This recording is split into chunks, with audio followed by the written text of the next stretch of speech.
जय हिंद साथियों, स्वागत है आप सभी का आपके अपने YouTube परिवार RS स्टडी ट्रिक परिवार में।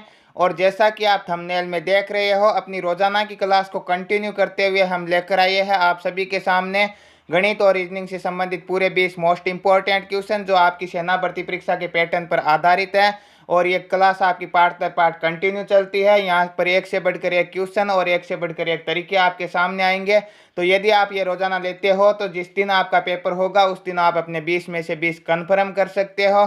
तो करते हैं क्वेश्चनों की शुरुआत। क्वेश्चनों की शुरुआत से पहले यदि आप इनकी PDF फाइल और अनेक प्रकार के नोट्स पाना चाहते हो तो हमारे टेलीग्राम चैनल से जुड़ सकते हो, जिसका लिंक आपके डिस्क्रिप्शन में दिया गया है। इसके अलावा राम सिंह यादव की पुस्तक के पूरे पेपर और हेराल्ड पुस्तक के पूरे पेपर देखना चाहते हो तो उनकी प्लेलिस्टों का लिंक भी आपके डिस्क्रिप्शन में दिया गया है, वहां से जाकर आप देख सकते हो। और ये क्लास आपकी कंटिन्यू चलती है, तो रोजाना समय पर वीडियो पाने के लिए चैनल को सब्सक्राइब कर लीजिए और नोटिफिकेशन बेल को भी ऑन कर लीजिए ताकि आने वाले वीडियो की पल पल के अपडेट आप तक समय पर पहुंचती रहे। तो आज का पहला क्वेश्चन आपकी स्क्रीन पर दिया गया है। पहले 15 क्वेश्चन आपके गणित के होंगे और लास्ट के 5 क्वेश्चन रीजनिंग के होने वाले हैं। तो गणित का पहला शानदार क्वेश्चन है कि एक कक्षा के 27 विद्यार्थियों की आयु का औसत 22 है। यदि इसमें अध्यापक की आयु को शामिल कर लिया जाता है तो औसत 1 बढ़ जाता है। अध्यापक की आयु आपको ज्ञात करनी है। इस प्रकार के क्वेश्चन आपके ज़्यादातर पूछे जाते हैं। यहाँ पे औसत से संबंधित क्वेश्चन दिया गया है और अध्यापक की आयु से संबंधित है। तो 27 विद्यार्थियों की आयु का औसत 22 है। तो 27 विद्यार्थियों की कुल आयु कितनी हो जाएगी? 27 × 22 यही होता है औसत में। और 27 को 22 से गुणा करते कितने हो जाएंगे? 22 सत्ते 154 के 4 हो जाएंगे और 22 दूने 44 और 15 हासिल वाले कितने हो जाएंगे? 59,594 हो जाएंगे। ठीक है। अब जब हम गुरुजी को शामिल करेंगे तो कितना बढ़ जाएगा? 27 तो विद्यार्थी थे और एक गुरुजी हो गए, कितने हो गए? 28 हो गए। ठीक है। अब गुरुजी की जैसे ही उम्र शामिल की तो औसत भी 1 बढ़ गया, तो 22 से कितना हो गया? 23 हो गया। तो कुल उम्र कितनी बढ़ गई ये हमें देखना है। 23 को 28 से गुणा करते कितने हो जाएंगे? 23 अट्ठे कितने होते हैं? 184 के 4 और कितने हो जाएंगे? 23 दूने 46 और 46 और 18 हासिल के कितने हो जाएंगे? 64। तो कितने हो जाएंगे? 644 हो गई। गुरुजी की उम्र शामिल करते पहले 594 थी, तो गुरुजी की कितनी है? 644 में से 594 घटा देंगे, कितने बचे? 50। तो गुरुजी 50 वर्ष के हैं। ध्यान रखना, ऑप्शन नंबर सी राइट होगा यहाँ पे। नेक्स्ट क्वेश्चन आपकी स्क्रीन पर दिया गया शानदार क्वेश्चन है, बहुत अच्छा क्वेश्चन है। किसी राशि पर 5% की ब्याज दर से 2 वर्ष के लिए चक्रवृद्धि ब्याज और साधारण ब्याज के बीच का अंतर 2 रुपये है, तो वह मूल राशि ज्ञात कीजिए। तो आपको एक ट्रिक बताई गई है, एक कॉन्सेप्ट बताया गया है कि 2 वर्षों का साधारण ब्याज और चक्रवृद्धि ब्याज से संबंधित क्वेश्चन आता है ना, तो चक्रवृद्धि ब्याज है जो साधारण ब्याज से R² / 100% के बराबर अधिक होता है। यानी 2 वर्षों के बीच का अंतर ये होता है R² / 100%। आर क्या होगी? दर होगी। दर का स्क्वायर 5 का स्क्वायर कितना होगा? 25। और 25 में हम 100 का भाग देंगे तो कितना आएगा? 2 जीरो है तो 2 से पहले पॉइंट उतार देंगे, तो हम कह सकते हैं 0.25% अधिक होगा चक्रवृद्धि ब्याज साधारण ब्याज से। तो इनका अंतर कितना हो जाएगा? 0.25% हो जाएगा। और आपके प्रश्न में दिया गया है कि 2 रुपये है, तो ये 2 रुपये क्या हो गया? 2 रुपये हो गया 0.25%। इतना आपके समझ में आ गया। अब पूछा क्या? मूलधन हमेशा 100% होता है। जिस प्रकार क्रय मूल्य 100% होता है, मूल राशि 100% होती है। जनसंख्या से संबंधित यदि क्वेश्चन पूछा जाए तो वर्तमान जनसंख्या 100% होती है। ठीक है। 2 से पहले पॉइंट है, ये पॉइंट हटा दो और 2 जीरो लगा दो, वहां पे लगा दो, यहाँ पे लगा दो, कहीं पे लगा दो। ठीक है। अब इन्हें काट लेते हैं। 25 चौके कितने होते हैं? 100 होते हैं। और 4 को 200 से गुणा करेंगे तो वह राशि कितनी है? 800 रुपये है। तो हम कह सकते हैं 800 रुपये पर 5% की दर से 2 वर्षों का चक्रवृद्धि ब्याज और साधारण ब्याज का अंतर कितना होगा? 2 रुपये होगा। ऑप्शन नंबर सी राइट हो जाएगा इस क्वेश्चन का। आशा है आसानी से ये क्वेश्चन आपके समझ में आ गया होगा। नेक्स्ट क्वेश्चन की ओर बढ़ते हैं। नेक्स्ट क्वेश्चन आपकी स्क्रीन पर दिया गया है। एक किले में तैनात 1200 सिपाहियों के लिए 28 दिन की खाद्य सामग्री उपलब्ध है। 4 दिन बाद कुछ सिपाही किला छोड़कर चले जाते हैं, जिससे उपलब्ध खाद्य सामग्री 32 दिन तक चलती है। किले कितने सिपाही किला छोड़कर चले गए ये आपको बताना है। तो आपको देखना है कि किले में कितने सिपाही है। सर्वप्रथम आपको एक फॉर्मूला बताया था मैंने। कौन सा फॉर्मूला बताया था? MWT का फॉर्मूला बताया था कि MWT के कॉन्सेप्ट पर इस तरह के हम क्वेश्चन करते हैं। MWT का मतलब क्या होगा? Main work time. कितने आदमी, कितने कार्य, कितना दिन। टाइम का मतलब दिन, समय, घंटे जो भी दिए गए। ठीक है। यहाँ पे W एक किला है तो एक ही होगा दोनों ओर। पहले कितने थे, 1200 सिपाही थे, और कितने दिनों की खाद्य सामग्री, 28 दिनों की। परंतु हमें 28 की नहीं लेनी, हमें क्या करना, 4 दिन बाद की गणना करनी। तो 4 दिन, 28 में से 4 घटा देंगे, अब कितने दिन की बची है, 24 दिन की बची है। कितना, 1 किले में। ठीक है, कार्य एक ही है, सभी खाद्य सामग्री पर काम कर रही है। ठीक है, अब ये क्या बोल रहा है कि कुछ सिपाही काम छोड़कर चले गए, हमें नहीं पता कि आगे कितने व्यक्ति है, तो हम इसे एक बार खाली छोड़ देंगे। और भोजन कितने दिन तक चल रहा है, 32 दिन तक चल रहा है। कितने काम है, वही 1 किला है, उतना ही है जितना पहले था। अब इसे आपको वी शेप में गुणा करवाना, किस प्रकार, इस प्रकार के वी शेप में गुणा करवाना, जो बचे उसका भाग देना। तो क्या होगा, 1200 इंटू 1 इंटू 24, तो 1200 इंटू 24 को गुणा करवाना है और 32 का भाग दे देना है, उत्तर निकल कर आ जाएंगे। ठीक है, 1200 को गुणा करवा दो, किससे करवा दो, 24 से करवा दो, बट्टे भाग किसका देना है, 32 का देना है। 8 के पहाड़े से 24 कितनी बार कटेगा, 3 बार, और 32 कट जाएगा 4 बार। 4 के पहाड़े से 1200 कितनी बार कटेगा, 300 बार, और 300 को 3 से गुणा करेंगे, कितने सिपाही बचे हैं, अब 900 सिपाही बचे हैं। तो 1200 के लिए पहले था, अब 900 बचे हैं, तो छोड़कर कितने चले गए, 1200 में से 900 बचे हैं तो 300 छोड़कर चले गए। 300 ऑप्शन नंबर ए में दिया गया, तो ऑप्शन नंबर ए क्या हो जाएगा, इस क्वेश्चन का राइट आंसर हो जाएगा। नेक्स्ट क्वेश्चन, 9.5% प्रतिवर्ष साधारण ब्याज पर 6 साल के लिए निवेश किए गए धन पर अर्जित ब्याज 456 रुपये था। निवेश की गई राशि ज्ञात कीजिए। इसके लिए आपके पास शानदार कॉन्सेप्ट है कि साधारण ब्याज कितना होता है। साधारण ब्याज समय और दर के प्रतिशत के बराबर होता है। ये आपको बताया था कि जितनी दर दी गई है उसे समय से गुणा कर दो, उतने प्रतिशत के बराबर साधारण ब्याज होगा। 9.5% की दर दी गई है, 6 से गुणा कर दो तो ब्याज कितना हो जाएगा, 6 पंजे 30, 9 छके 54 और 3 57, 57.0, या हम कह सकते हैं 57% ब्याज होगा। और ब्याज दिया कितना गया, 456 दिया गया, तो 456 क्या है, 57% है। आपको क्या निकालना, मूलधन। मूलधन हमेशा 100% होता है। इसी कॉन्सेप्ट पर ब्याज के सारे क्वेश्चन करने होंगे, आपको आसानी से सरल हो जाएंगे। ठीक है, इसे काट लेते हैं, किससे काटेंगे, 19 के पहाड़े से काट लेते हैं। 19 दूने 38, 7 से असफल बचेंगे, 6 उतारेंगे, 19 चौके 76, 24 बार, और ये 19 3 57, 3 बार। 3 से 24 कितनी बार कटेगा, 8 बार। 8 को 100 से गुणा कर दो, 800 रुपये थी वह मूल राशि। ऑप्शन नंबर सी राइट होगा यहाँ पे।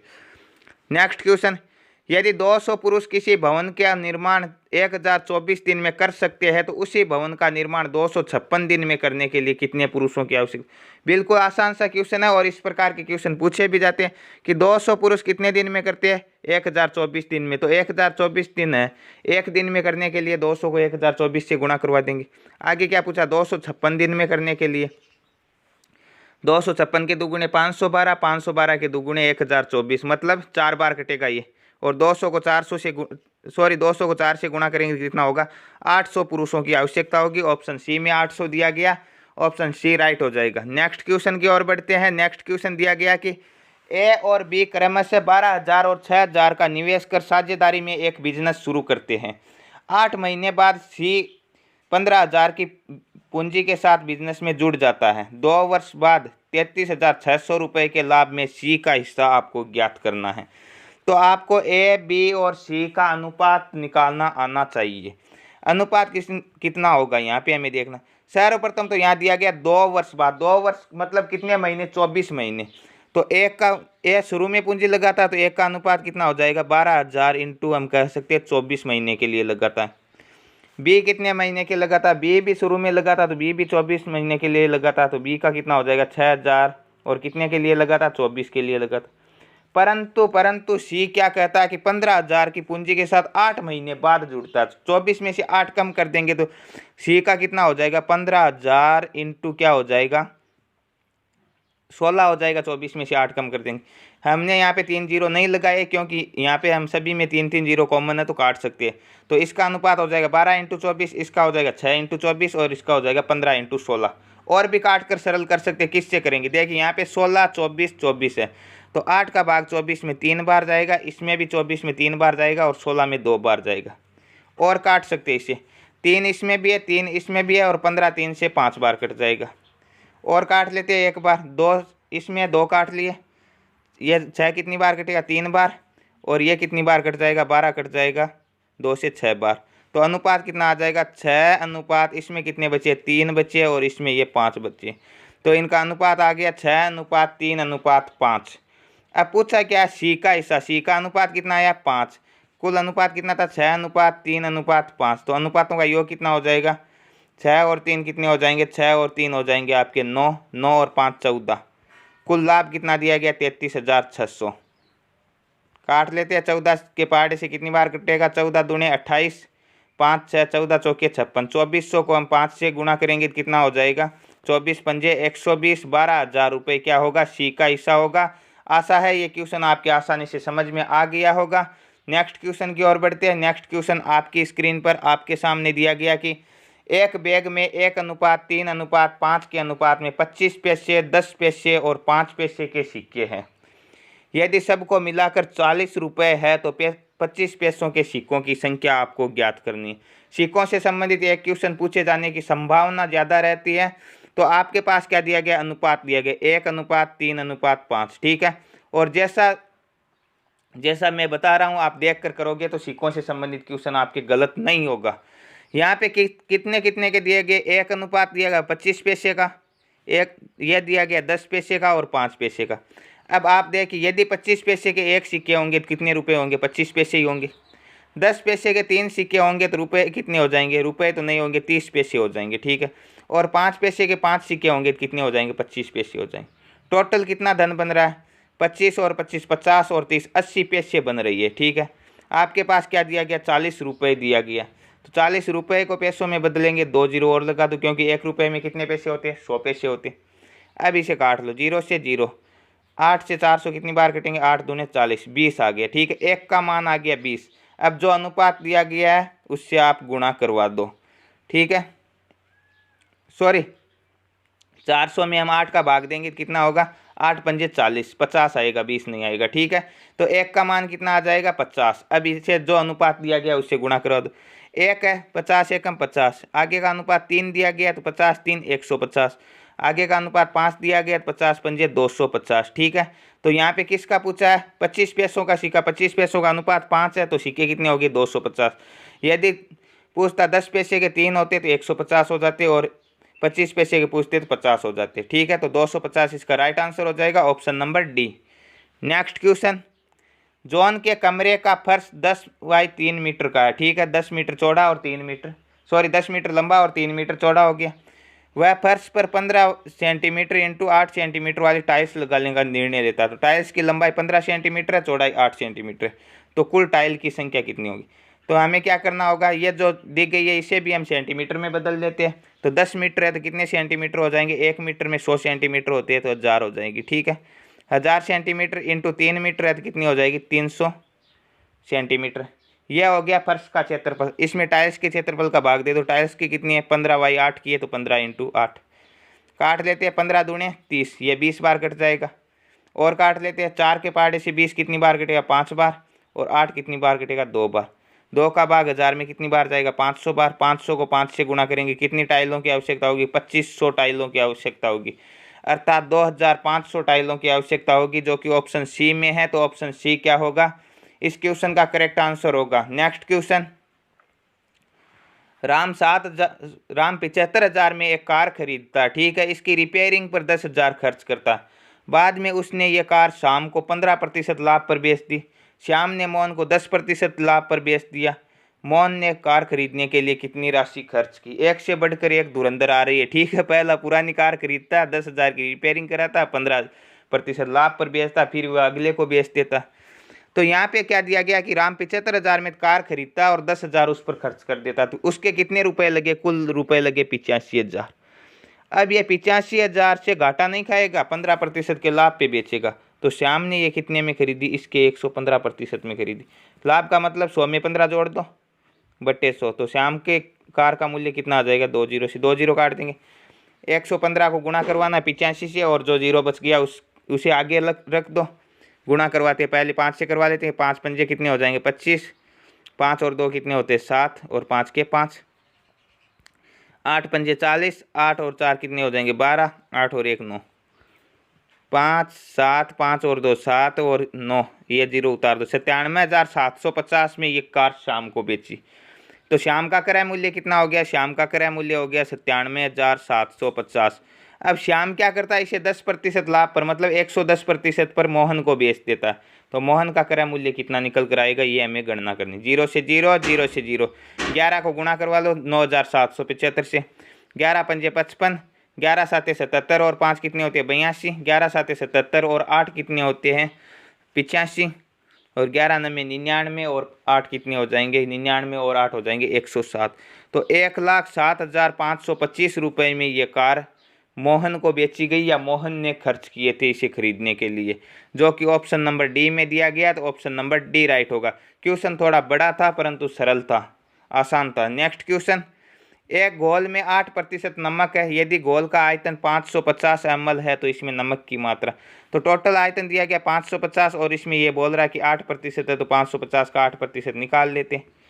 0 से 0 काट देंगे, 2 के पहाड़े से ये 4 बार और ये कितनी बार कट जाएगा 5 बार, 5 के पहाड़े से 55 11 बार, 11 चौके 44 ml क्या है नमक है। ऑप्शन डी में है, तो ऑप्शन डी क्या हो जाएगा राइट आंसर हो जाएगा। नेक्स्ट क्वेश्चन, मनीष ने एक मोबाइल अंकित मूल्य पर 50% छूट के बाद खरीदा। उसने अपने क्रय मूल्य का 35% लाभ पर 8100 रुपये में बेच दिया, तो अंकित मूल्य क्या होगा। यहाँ पे विक्रय मूल्य दिया गया 8100 और ये विक्रय मूल्य क्या लाभ के पश्चात, कितने प्रतिशत लाभ के पश्चात 35%, तो कितना प्रतिशत हो गया 135%। लाभ का मतलब जितना लाभ दिया गया उसे 100 में जोड़ दो, ठीक है, इंटू क्या कर देंगे 100 से गुणा करवा देंगे, क्योंकि क्रय मूल्य कितना होता है 100% होता है, तो इसका क्रय मूल्य निकल कर आ जाएगा।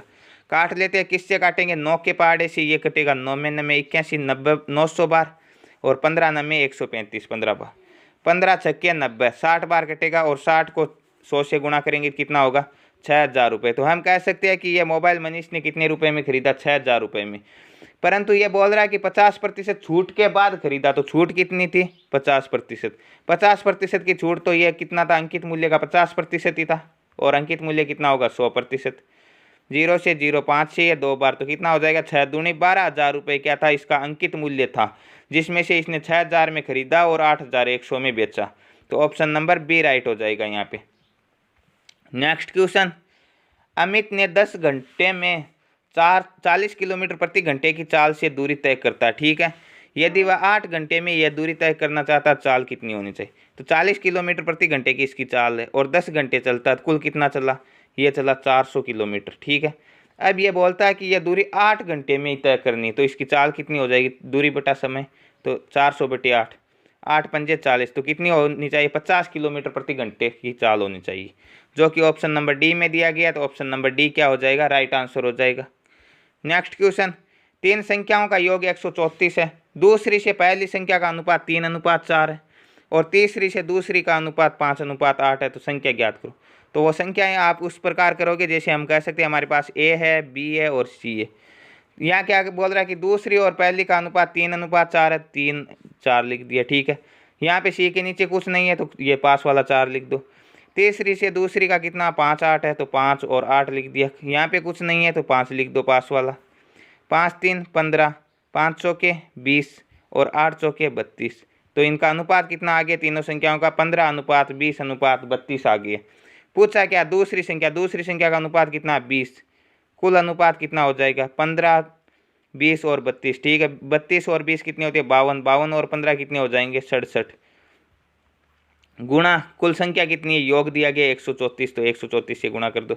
67 दूणे कितने होते हैं 134, 2 बार कटेगा और 20 दूणे 40, तो दूसरी संख्या क्या होगी 40 निकल कर आ गई।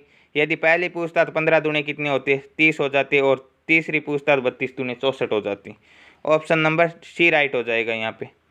Next question, A B C D और ई का माध्य 28 है, ए सी और ई का माध्य 24 है, तो बी और डी का माध्य क्या होगा।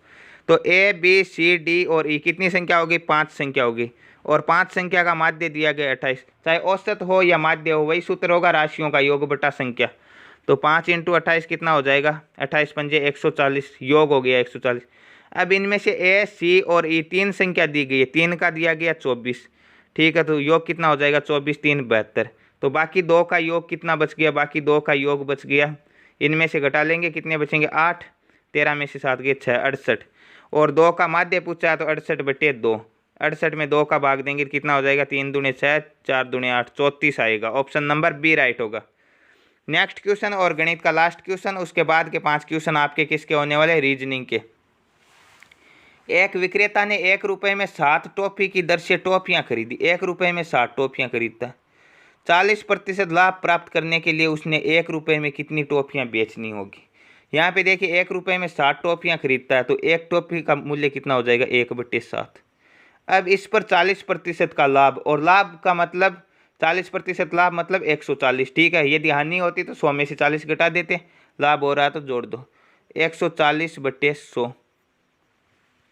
तो कितना हो जाएगा, 0 से 0, 7 दूने 14, 2/5। तो कितने की दर से बेचना होगा, 2/5, सॉरी 2/10। तो कितना हो जाएगा, 1/5। 1/5 की दर से बेचना होगा। पहले कितने में बेच रहा है, 1/7। तो कितनी थी, 7 टॉफियाँ। 1/5 का मतलब 1 रुपये में 5 टॉफियाँ बेचनी होगी, जो कि ऑप्शन नंबर ए में दिया गया। तो ऑप्शन नंबर ए क्या हो जाएगा, राइट आंसर हो जाएगा। तो ये थे आपके गणित के 15 मोस्ट इंपॉर्टेंट क्वेश्चन। आशा है आपके आसानी से समझ में आए होंगे। नेक्स्ट पार्ट में हम 5 रीजनिंग के क्वेश्चनों की चर्चा करेंगे। रीजनिंग का पहला क्वेश्चन दिया गया कि यदि BAT को 9 लिखा जाता है, GROUND ग्राउंड को 36 लिखा जाता है, तो बिल्डिंग को क्या लिखा जाएगा। देखिए यदि इनके अंकों के क्रम से देखे, जैसे B 2 पे आता है, A 1 पे आता है, इस प्रकार तो कोई संबंध दिखाई नहीं देता। सीधा सीधा संबंध दिया गया। 9 क्या होते हैं, 3 के स्क्वायर होते हैं। और यहाँ पे कितने अंक है, 1 2 और 3 है, तो 3 का स्क्वायर 9। यहाँ पे देखते हैं 1 2 3 4 5 6 डिजिट दिए गए और 6 का स्क्वायर 36 होता है। तो बिल्कुल ऐसा ही आगे वाले में होगा। कितने, 1 2 3 4 5 6 7 8, 8 के स्क्वायर कितने होंगे, 64। तो बिल्डिंग का बराबर क्या आएगा, 64 आएगा। ऑप्शन नंबर डी राइट होगा यहाँ पे। नेक्स्ट क्वेश्चन, एक सीरीज दी गई है और आगे की संख्या आपको ज्ञात करनी है। किस प्रकार करनी है, पहले 0 2 6 12, कितने का अंतर, 0 और 2 में 2 का अंतर है। फिर 2 और 6 में 4 का अंतर है। फिर 6 और 12 में 6 का अंतर है। फिर 12 और 20 में 8 का अंतर है। फिर 10 का अंतर है। फिर कितने का, 12 का अंतर है। 30 और 42 में, फिर 42 और 56 में 14 का अंतर है। 56 और 72 में 16 का अंतर है।